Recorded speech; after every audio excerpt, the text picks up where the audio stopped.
آج کے اس تفصیلی جائزے میں ہم ایک ایسے موضوع پر بات کرنے جا رہے ہیں جو بظاہر تو تھانوں، کچہریوں اور موٹی موٹی قانونی کتابوں کا حصہ لگتا ہے، ہاں بالکل ایسا ہی محسوس ہوتا ہے شروع میں۔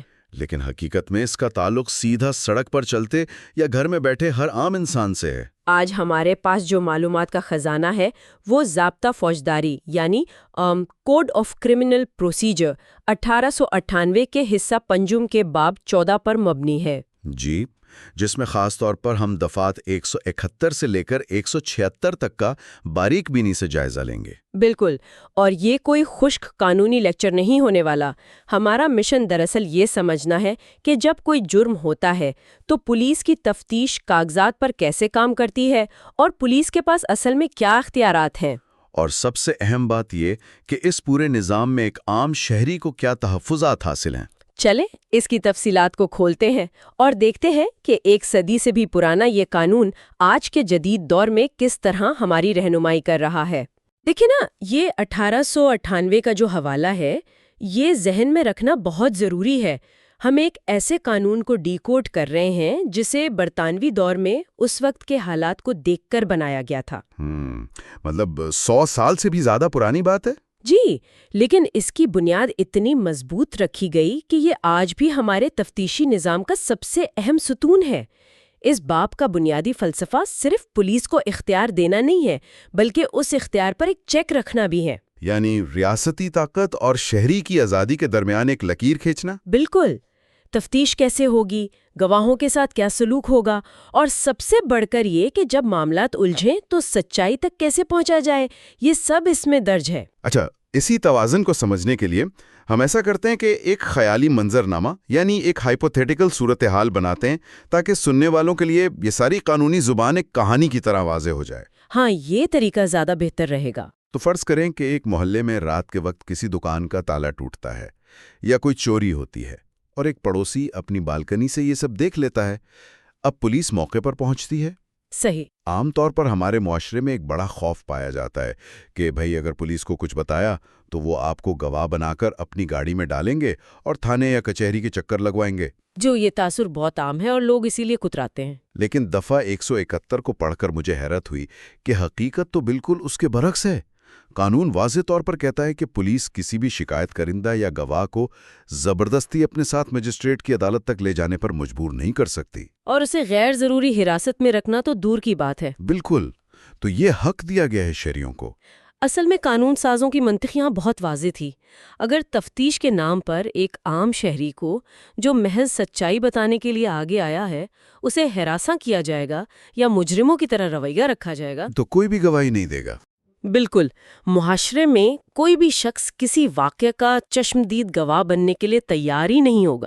اسی لیے یہ حق دیا گیا کہ پولیس گواہ سے صرف ایک ذاتی بانڈ یا مچلکہ لکھوا لے کہ وہ فلاں تاریخ کو عدالت میں پیش ہو جائے گا۔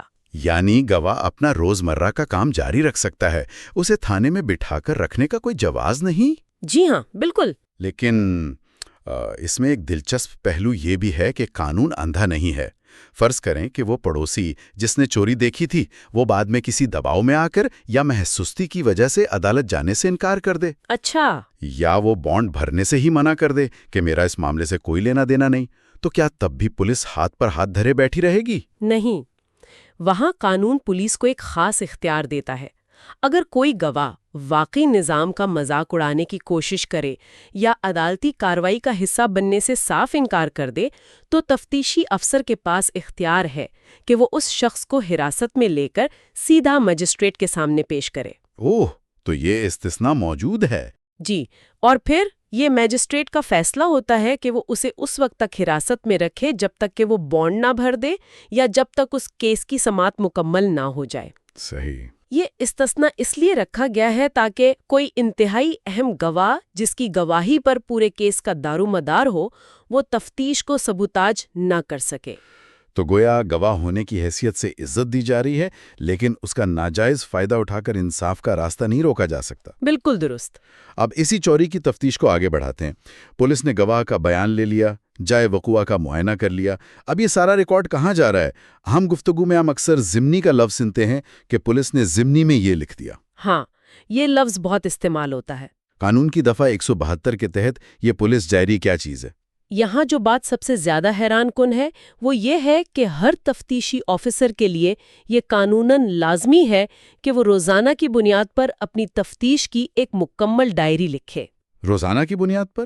جی ہاں، یہ کوئی عام ڈائری نہیں ہے، اسے تفتیش کا ایک لمحہ بلمحہ لاگ سمجھیں۔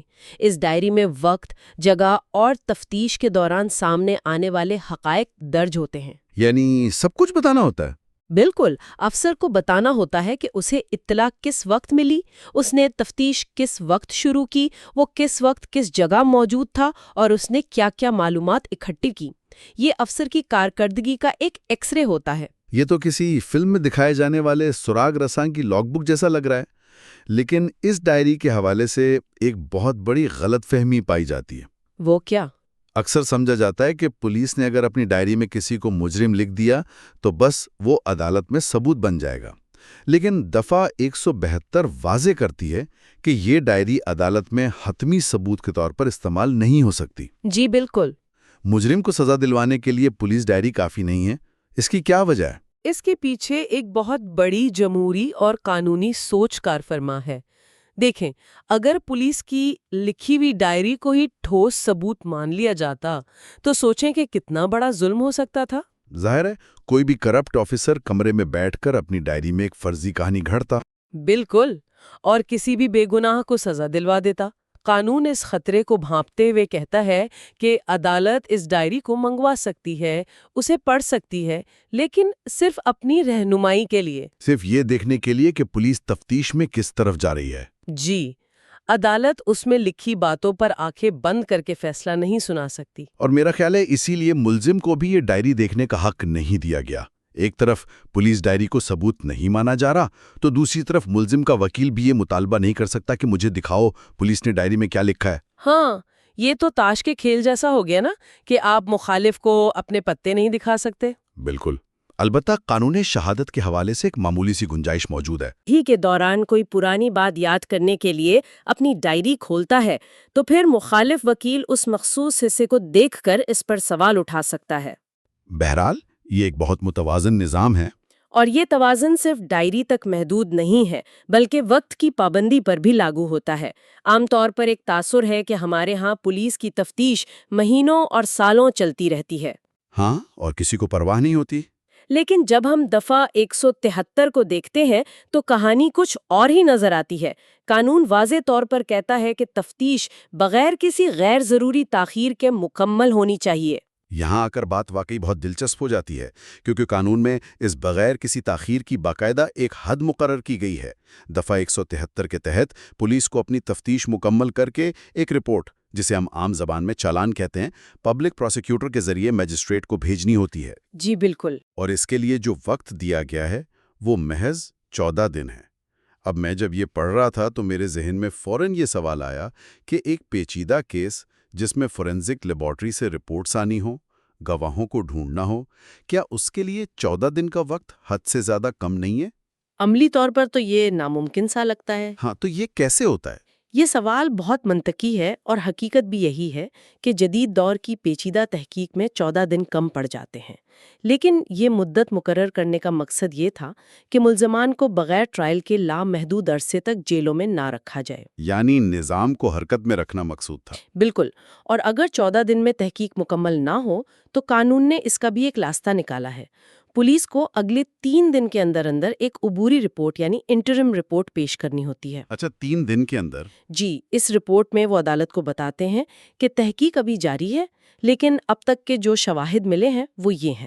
اور سب سے زبردست بات یہ ہے کہ عدالت اس عبوری رپورٹ کی بنیاد پر کیس کا ٹرائل شروع کر سکتی ہے۔ یعنی پولیس یہ بہانہ نہیں بنا سکتی کہ جناب ابھی تو تفتیش مکمل نہیں ہوئی، اس لیے ملزم کو جیل میں ہی سڑنے دیں۔ بالکل، ٹرائل شروع ہو جائے گا۔ اور ملزم کو حق حاصل ہے کہ اسے اس رپورٹ کی کاپی دی جائے تاکہ وہ اپنے دفاع کی تیاری کر سکے۔ اس کاپی کے لیے عموماً ایک معمولی فیس ادا کرنی ہوتی ہے، لیکن اگر میجسٹریٹ چاہے تو اسے مفت فراہم کرنے کا حکم بھی دے سکتا ہے۔ اور ہاں، تفتیشی افسر کا کام صرف چالان جمع کروانا نہیں ہے، بلکہ اسے اس بات کو بھی یقینی بنانا ہوتا ہے کہ تمام سرکاری اور غیر سرکاری گواہ عدالت میں موجود ہوں۔ اس سے یہ ظاہر ہوتا ہے کہ تفتیشی افسر کی ذمہ داری صرف کاغذی کارروائی تک نہیں بلکہ پورے واقعے کے کرداروں کو عدالت کے روبرو لانے تک ہے۔ جی بالکل۔ اب تک ہم نے چوری اور عام جرائم کی بات کی، لیکن اب ہم تفتیش کے اس حصے کی طرف چلتے ہیں جو زیادہ سنگین ہے۔ ہاں، فرض کریں کہ اسی محلے میں جہاں رات چوری ہوئی تھی، صبح وہاں کسی کی لاش ملتی ہے۔ حالات مشکوک ہیں، یہ خودکشی بھی ہو سکتی ہے، قتل بھی ہو سکتا ہے، یا شاید کوئی حادثہ۔ تو ایسے میں کیا ہوتا ہے؟ قانون دفعہ 174 کے تحت پولیس کو فوری طور پر حرکت میں آنے کا پابند کرتا ہے۔ جب کسی خودکشی، جانور کے حملے، مشینری کے حادثے یا کسی بھی مشکوک موت کی اطلاع ملتی ہے تو پولیس آفیسر فوراً مجسٹریٹ کو دینے کا پابند ہے۔ اور وہ اکیلا جا کر لاش کا معائنہ نہیں کر سکتا۔ بالکل، اسے اپنے ساتھ علاقے کے کم از کم 2 معزز شہریوں کو رکھنا ہوتا ہے۔ یہ 2 معزز شہریوں کی شرط دراصل شفافیت کے لیے ہے۔ جب موت کی وجہ مشکوک ہو تو یہ یقینی بنانا بہت ضروری ہوتا ہے کہ جائے وقوع پر شواہد کے ساتھ کوئی چھیڑ چھاڑ نہ ہو۔ صحیح۔ پولیس آفیسر ان شہریوں کی موجودگی میں لاش پر موجود زخموں، فریکچرز اور اگر کوئی ہتھیار استعمال ہوا ہے تو اس کے نشانات کی مکمل رپورٹ تیار کرتا ہے۔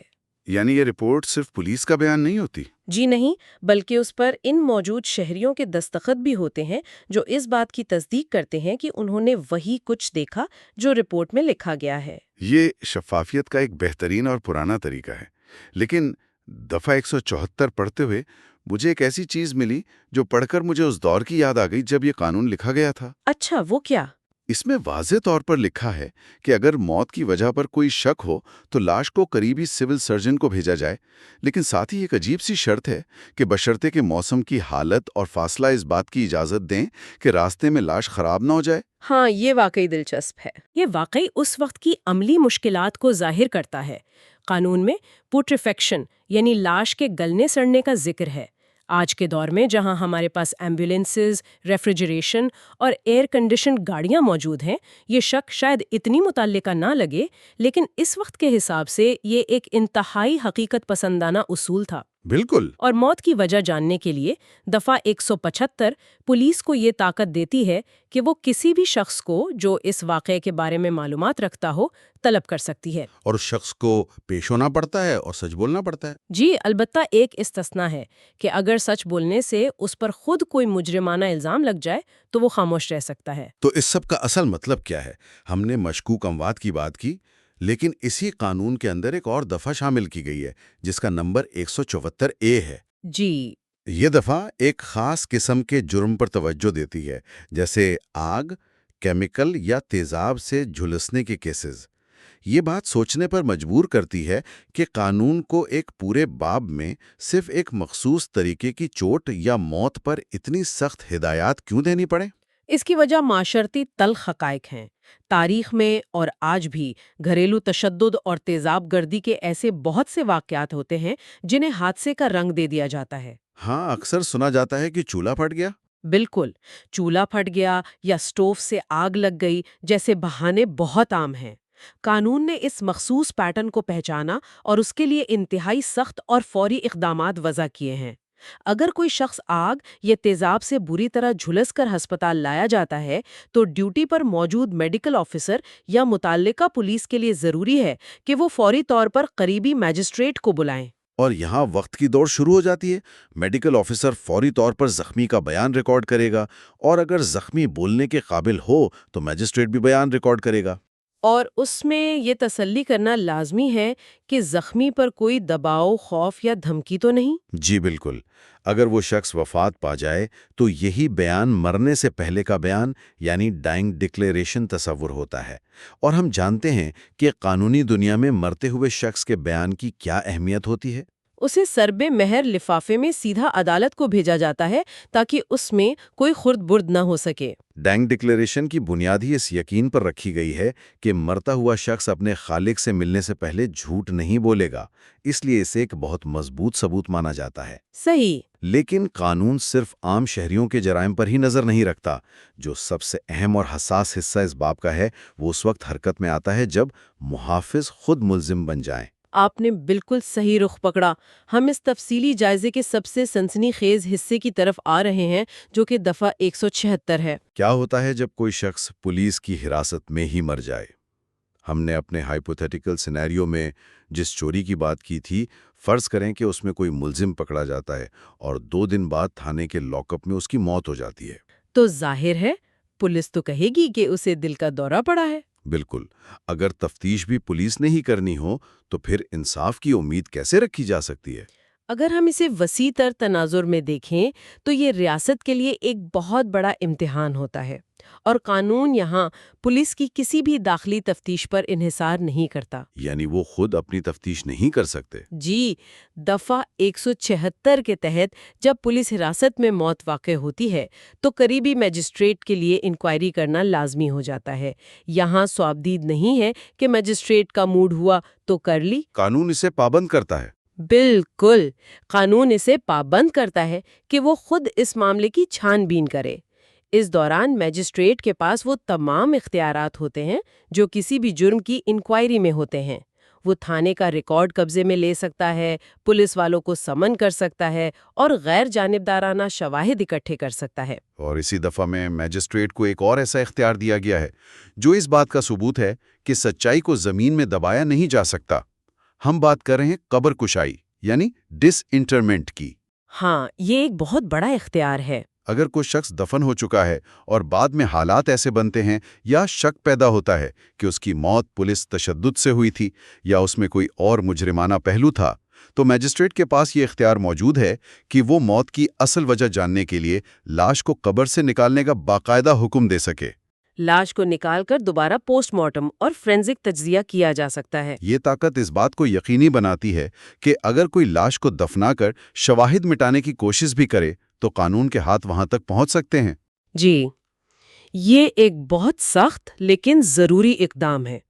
قبر کشائی کوئی عام بات نہیں ہے، اس کے لیے مضبوط وجوہات کا ہونا ضروری ہے، لیکن اس کا محض قانون کی کتابوں میں موجود ہونا ہی اس بات کا پیغام ہے کہ طاقتور سے طاقتور ادارہ بھی قانون کی گرفت سے باہر نہیں ہے۔ بالکل صحیح کہا آپ نے۔